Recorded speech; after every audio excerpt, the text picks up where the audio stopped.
Hello guys, welcome back to my YouTube channel Rishi Labs. In today's video we will see how to download and install Samsung browser on Windows. So let's get started. For this you'll require a web browser. I'll make use of Google Chrome. In the search bar you need to enter Samsung browser for Windows and press enter. You'll get this first link browser.samsung.com. You need to select this. So Samsung browser is now available for Windows.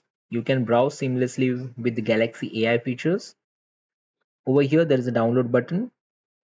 Once you click on download, it is going to start the download of the setup file. But before that, we will see the features, what you get with this Samsung browser.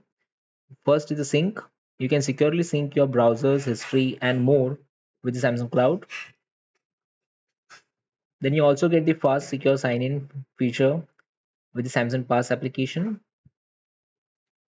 And you can also continue browsing web pages across different devices. Along with that, you get the Galaxy AI on your PC. You can ask AI, and also you get on-device translation features. Along with that, you get the side panel, tab manager, and secret mode. So now let's install the software. Once it is downloaded, you need to click on open. You'll get a pop-up, select yes. Now click on install.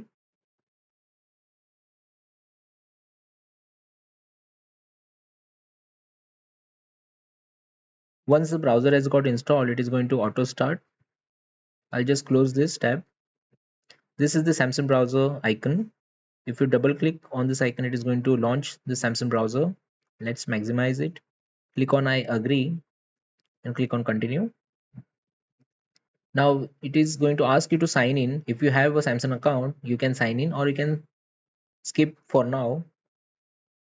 Then if you want to import your bookmarks and other data from other browsers, so over here I have Chrome, Edge and Internet Explorer, but I'm going to skip this step. Then you can turn on the ad blocking. I'm going to set this on, then click on start. So you'll get the screen your browser your way. You can summarize and translate web pages, keep your browsing data synced, open sites in sidebar. Click on got it. Click on close. Over here, let's maximize. This is how the home page would look. Over here, you can see the temperature by default. Then on the right side, you can see the sync devices. Then third option is the calendar. And over here, you'll get multiple options which you can add different applications for quick access. Then on the left side, you get the bookmarks tab, new tab. Okay, over here you can, this is how you can add multiple tabs. So that's all for today guys. Do subscribe to my YouTube channel Rishi Labs. Thanks for watching.